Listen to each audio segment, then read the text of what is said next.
sadness because it's just, we didn't play as well as a team as we wanted to, and we could throw out all the things that happened in the season, and just heavy emotionally. And now that the series is done, and we can congratulate the Boston Celtics for doing what they came to do, doing what they were supposed to do, just closing out very mature and doing all the little things. But yeah, just disappointment, sadness, but also more importantly on the positive side, there's motivation. And it's just burning in my heart right now.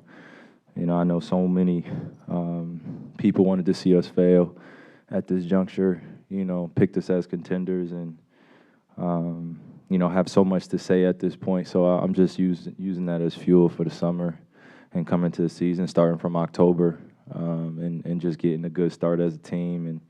And hopefully we don't run into any barriers, and we could just start fresh and be realistic with our own expectations, and live with our team results rather than be in the polarization of kind of the media scrum and having our names be dragged, for a series that naturally happens in people's careers, So it's definitely exciting to have this motivation going into the summertime now. So when you talked about being, quote, the favorites, coming into this season. Do you consider this, understanding everything that went through, the interruptions of the season, the injuries, all of that, do you consider this underachieving, considering what your standard was, but B, all of the things you had to go through? I think we just faced the facts that, it was just a heavy lift for us throughout the whole entire season. I mean, I was out, Kev was out, James gets traded, and I'm not using those as reasons on why things didn't go well, probably just for the series, but it's just a culmination of things that happened throughout our year that I think, naturally as a human being, you feel emotionally. And, it's hard to just turn the switch on and just be like, all right, we're a great team today. And, you know what I mean? Like, you don't have a week to really prepare. Guys are in and out of the lineup, and there's just so much attention and so many things that get into our locker room, just, us not having probably a team balance of what affects us and impacts us, and how much trust we have one another when things get uncomfortable. We just got to be tested a little bit more. And for me, this is a point in my career where I'm grateful for, this happening at this point, because now just the experience is there and the lessons are there. But, yeah, it's been a long season. I felt like in the middle of it, there could have been or towards the end, I don't want to say the middle of it, but towards the end, January, February, March, just tough months for us to really find that groove. And I think we found it in pockets. But now going to the summer, I think you see what we need in order to be a great team, instead of it just being individually about how great we are or what we can accomplish with just a few guys. Kyrie, there were moments in this series for you and for the ball club. Why do you think the Nets lost this series overall? It just, I mean, we could start with, just us gelling as a team. More importantly, during this time, I've said it, for the last few games, down the stretch, just being able to be in spots that we're all comfortable in, having a lineup out there that, can match up well with them, stopping them from getting offensive rebounds, and just being, prepared in a way that we're just playing on our instincts. There was a lot of thinking going on out there, and you could tell. And when that's happening, you're not playing with your instincts and the trust in the game. I don't want to say you turn into a shell of yourself, but it's just you're not having the game that you want. You're not playing in the flow and rhythm. And I give credit to the Celtics for making it tough on the defensive end, but majority of it on our end was, just trying to find a balance of who's out there with us. So, just the little details, again, that I always point to. We just couldn't control those. So, lineup and, just controlling what we control, just offensive rebounds, transition, turnovers, basketball stuff. Kyrie, do you think that this season serves as maybe a lesson for what is required to go through 82 games, the amount of commitment that an entire team or franchise needs to have amongst each other? And secondly, do you plan on pursuing an extension with the Brooklyn Nets this summer? Oh shit. Oh man. To answer your first question, can you ask your first question again? Just for the 82 game season. I apologize. Yeah, no, I just think it's important when you can start as a team in October and just really build relationships outside of the game.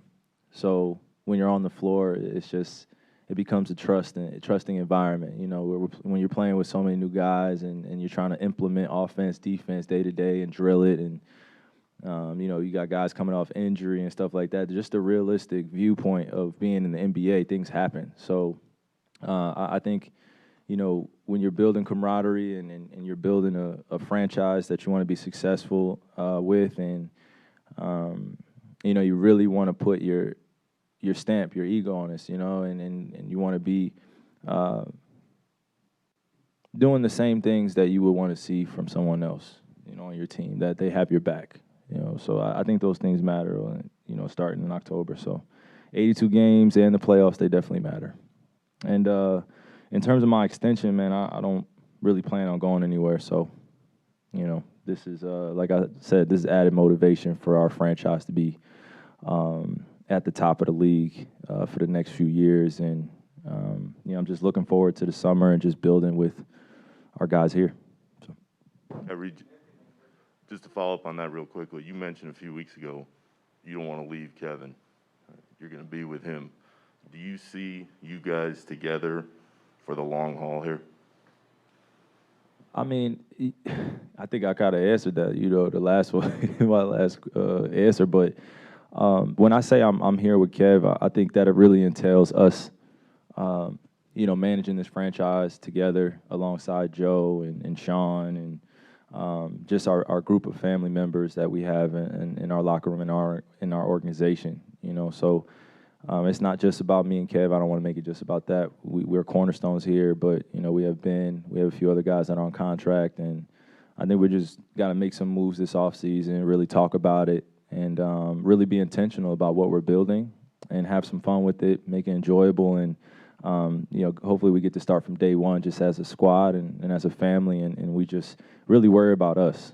Sometimes I feel like the noise on the external world or outside noise could seep in, and I'm not the type of person to allow that to happen. So as we build together as a squad, I just think we need to be tougher mentally, and just more honest about what we want to accomplish, and just stick to the goal, stick to the mission.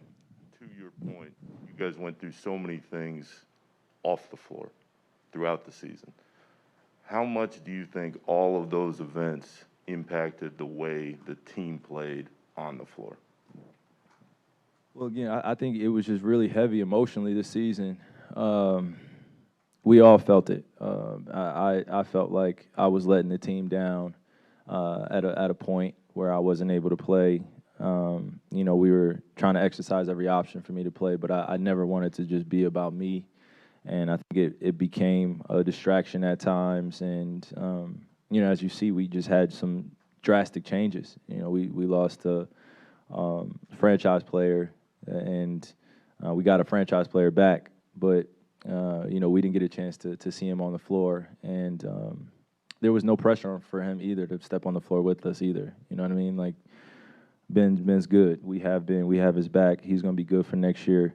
But now we just turn the page and look forward to what we're building as a franchise and really get tougher, because this is a league that's getting younger, it's getting more athletic, it's getting taller, and it's getting more competitive, and these young guys are hungry out here, and you see it, I can feel it.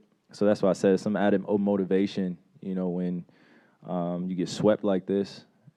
Didn't necessarily play as well as I would have liked, but now we just look for the future as a team and what we can accomplish for the next few years, and I get excited about that. kind of following up on all of that, when you look at the series that you had against the Celtics and they've got more size, right? Is that something that you think you guys could stand to add more size? And just when you head into free agency, what are some of the things that you look at, like, okay, that's what we need to kind of get over the hump? Yeah, we just have fun building, having that creative process. You know, it's a co-management relationship. You know, and you just see that the players have to gel, and you can't have these little lulls of just uncertainty. You know, and then we come in front of you and you're asking us how the team's gelling. We're over here, you know, telling you everything's going well, but you know, it just takes time. And I think I'm just really putting a lot of gratitude for the summertime for us, of just being intentional with who's in our locker room and how we're going to be leading, and you know, really just giving it our all, just leaving no stone unturned. You know, we don't have to look back. There's no question about where I'm going and how this is going to happen. I'm here with 7, but also I'm here to build a great team. You know, I've scored, you know, some averaged this many points, done this many things, you know, individually, been recognized for my greatness. But at this point in my career, like, I really just want to be part of a great team and just dominate that way, and not really focus on any individual accolades or achievements, but just really build something special. So I don't even want to be cliche with that. That takes time. But yeah, that's my focus going into the summer, is just building with my teammates and, you know, just being there every day.